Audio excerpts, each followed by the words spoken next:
Okay, so this little message is called Sometimes Grace is a Thorn. So sometimes grace isn't what we expect it to be. And so what is grace? Grace means undeserved favor, undeserved mercy. Those kind of things are the common definitions that we use for grace. And with that, we think of good things, candy, dessert, a good job, unexpected success, all those things that we would like to have in life. We think that undeserved favor always means those kind of good things. Um, or at the very least, we think that grace would be avoiding trouble. It would mean that we don't have to go through some bad things that were lined up for us already, and by grace we've escaped those things. And that's how we often think of grace, and many people do.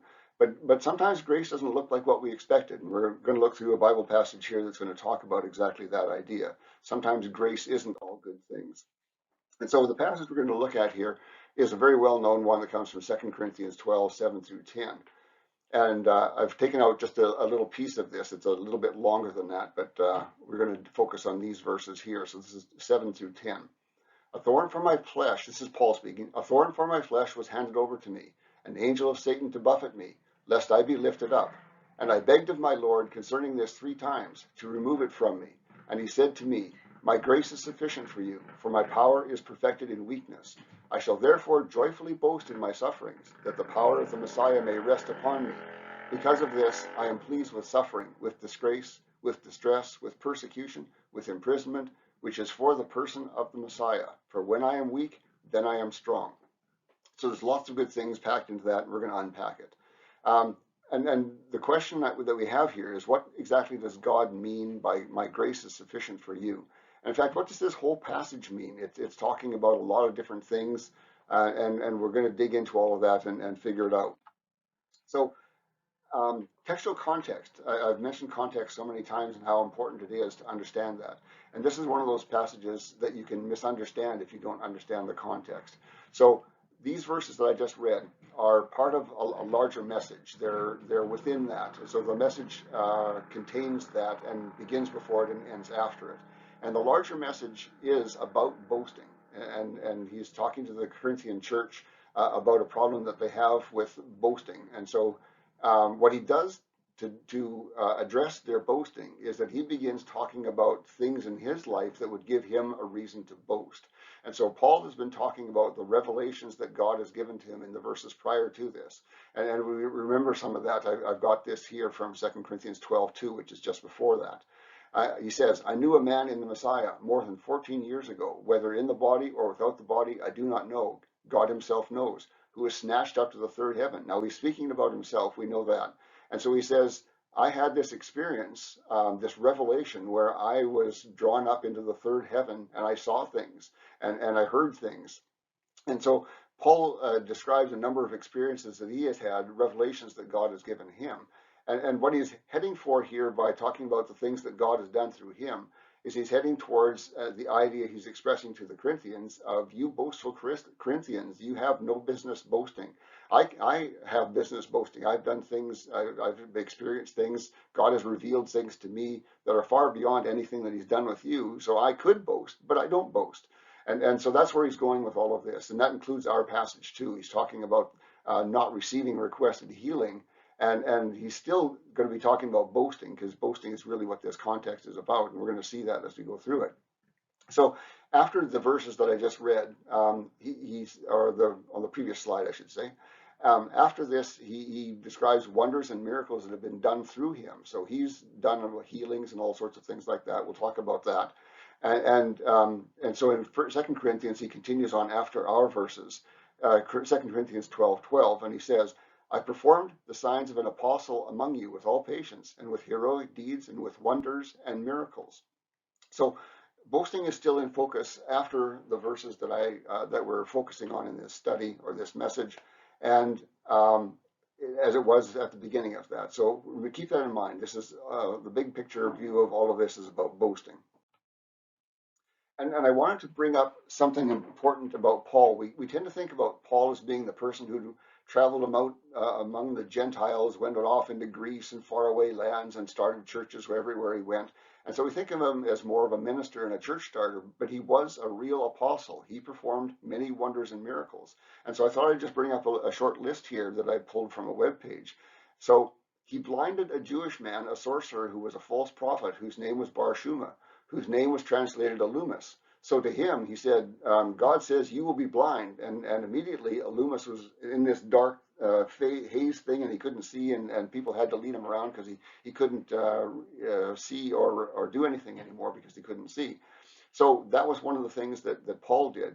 Paul also shook off a viper that had bitten him, and everybody expected he would swell up and die because this viper, a dangerous viper, had bit him, but that didn't happen.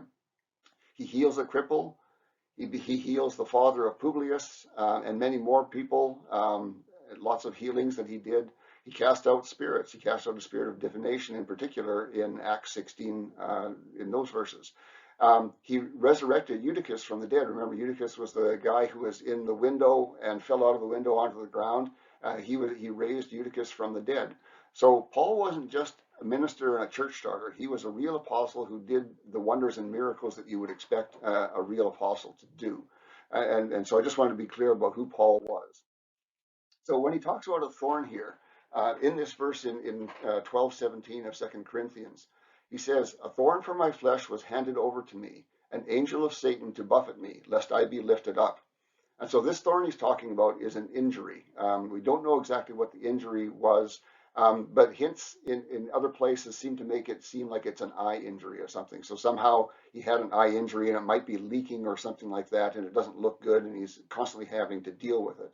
And so it makes sense that that's what it's about.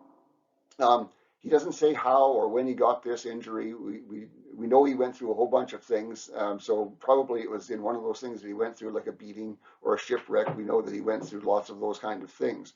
So probably in one of those he had this injury, and this injury continues to be a thorn to him. It continues to be in the imagery of a thorn. Now, you've probably had a thorn in your finger, but those aren't that common to us.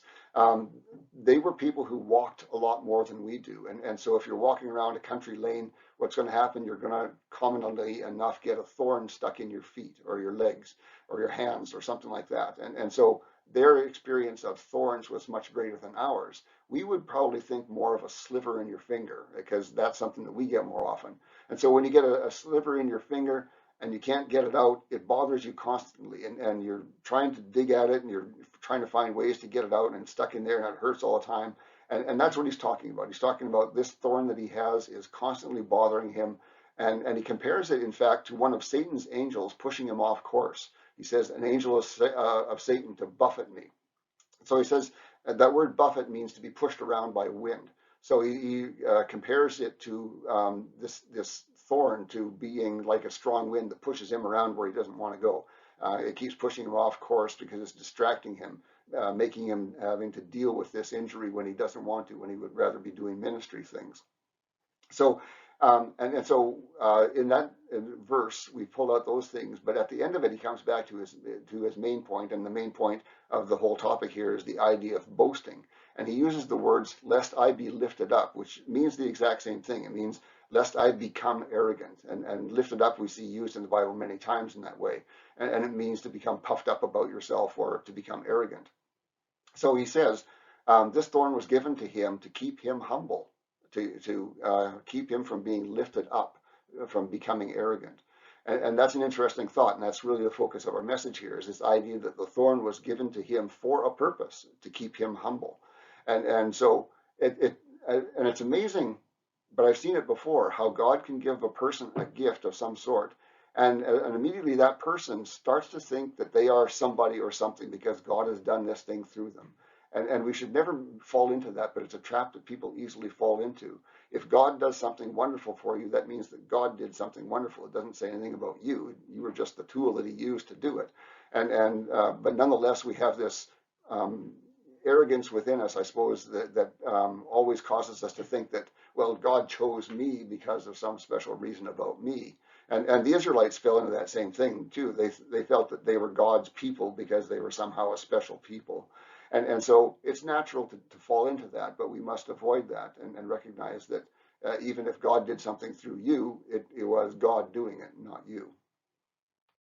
So the next verse continues on. He talks about begging for healing from this thorn that he's talked about. And he says, I begged of my Lord concerning this 3 times to remove it from me. And so he's found that this thorn, whatever it was, this injury, was interfering with his ministry. As Paul sees it, he sees it as nothing but an interference that he would like to get rid of. And he doesn't see any purpose in it, anything like that. So he's begged repeatedly, 3 times, he says. He's begged Jesus to heal it, to take it away from him, make it go away. And so after 2 times of this begging and not receiving any kind of healing for it, he begs a 3rd time, and then he gets an answer. He receives an answer, but the answer is no. But the important thing for us is that it comes with a reason, and that's what we're going to be talking about next. That's really important to hear. And the reason is, he said to me, my grace is sufficient for you, for my power is perfected in weakness. And I don't think a lot of people understand exactly what God is saying there.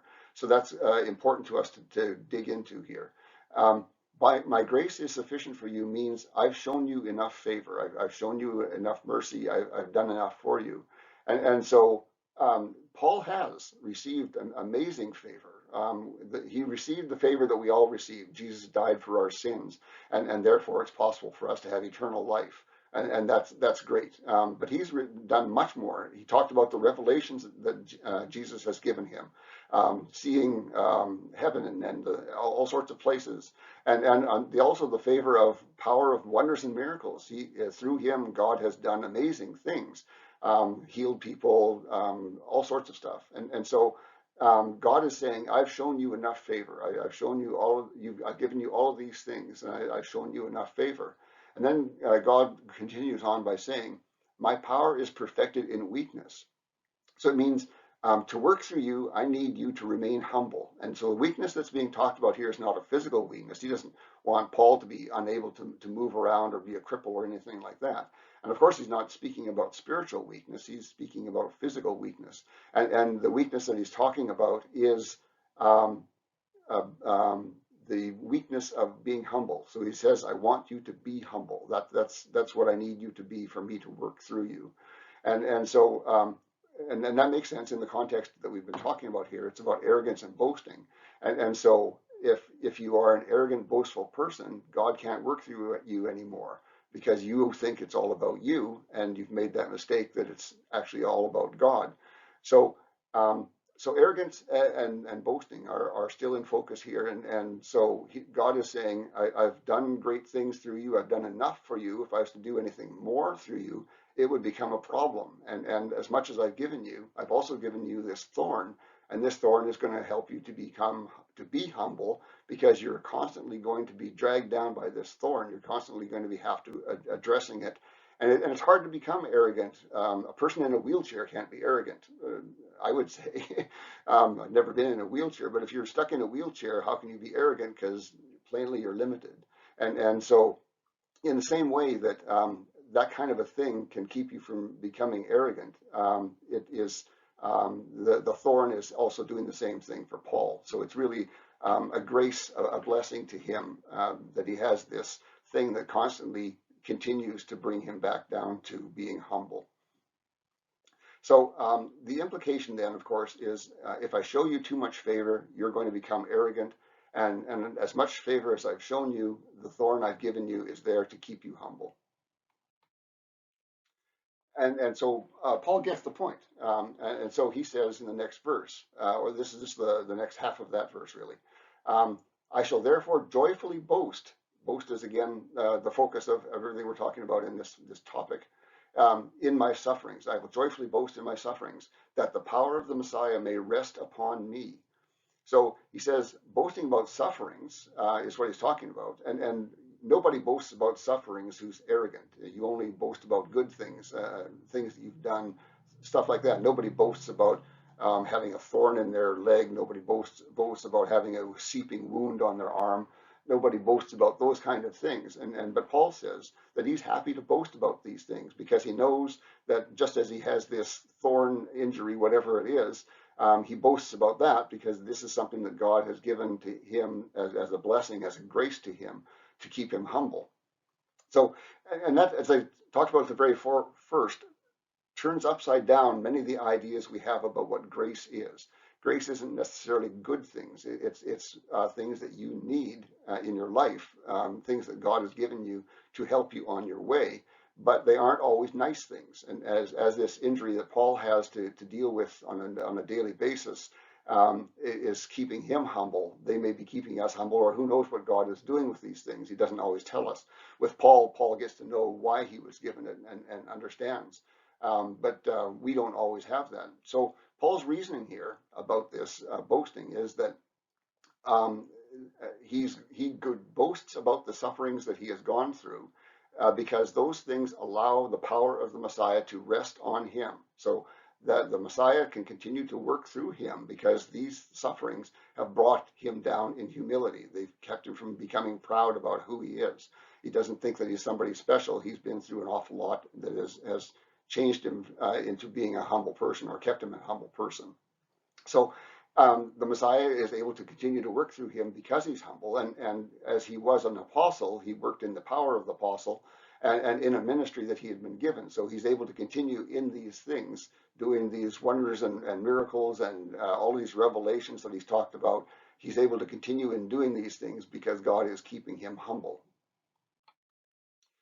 The next verse says, often frequently quoted verse. It says, because of this, I am pleased with suffering, with disgrace, with distress, with persecution, with imprisonment, which is for the person of the Messiah. For when I am weak, then I am strong. So suffering because you did evil doesn't count, is what he's saying. Only suffering for the Messiah counts. So if you suffer in prison because you stole something, that's on you. That's not anything that God is going to bring to you to make you humble. Well, who knows? Maybe I suppose. But in any case, because of this, he says, I am pleased with suffering. I'm happy to go through all the suffering in my life, or the disgrace that comes into my life, or all the distresses, persecution, imprisonment, all those sorts of things. He says, I am pleased to go through those things because they all keep me humble. And for when I am weak and humble, then I am strong. And what he really means there is when I am humble, I can be strong in God. And so God can work through me. His power can be on me and do things through me because I am humble enough to that. Without arrogance in the way, God can work through me, is what he's saying. And so God chooses not to work through arrogant people. And there's lots of passages in the Bible about that, is that God despises arrogance and doesn't want to deal with arrogant people. And so he only works through the humble people, and that's kind of a take home here.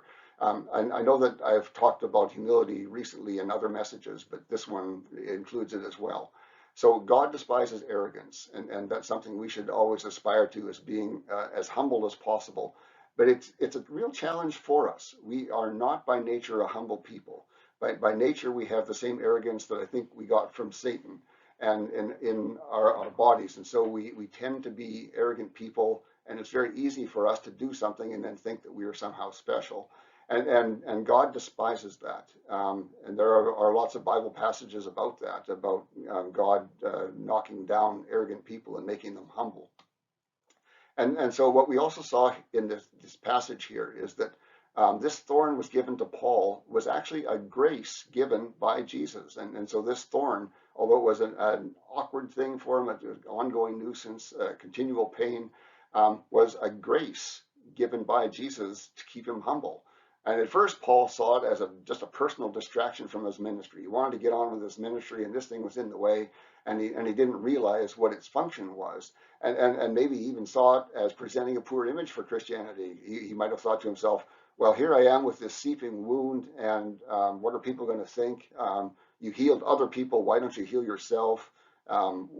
Christianity can't be much of anything if this is the example that you have of a person teaching Christianity. So he may have seen it that way too, is that this thorn was actually presenting a poor image of Christianity to those people that Paul was trying to minister to. And so, yet having to struggle with it kept him humble, and God knew that it would. God put it there because he knew that would be the result of that. So it's important for us to understand in our time that God's grace can come to us in the form of a thorn, something that we don't want, something that seems like a hindrance, but God is doing something through that. And as Paul says, we should always be pleased with the sufferings, with the disgrace, distress, persecution, and imprisonment, whatever comes upon us. We should be pleased with those things because we know that God has allowed those to come on to us for some purpose. We may not understand the purpose, but there is a purpose behind all of it. And so words are cheap. We shouldn't just say that. We wouldn't just say, oh, I'm pleased with this, but in fact, you don't really believe that. You're really angry about whatever suffering you're going through, whatever disgrace has come upon you. And so we really need to make that a change in the way we view all of our lives, and how we look at things. Our worldview about God should understand when suffering comes upon us, that we should be happy with that suffering. It didn't come upon us for no reason. God allowed it to come upon us for whatever reason. And so we should always be pleased with these things that happen to us, despite the fact that we never really wanted them to happen to us. Okay, so that's my little mini message there. I hope that was of value.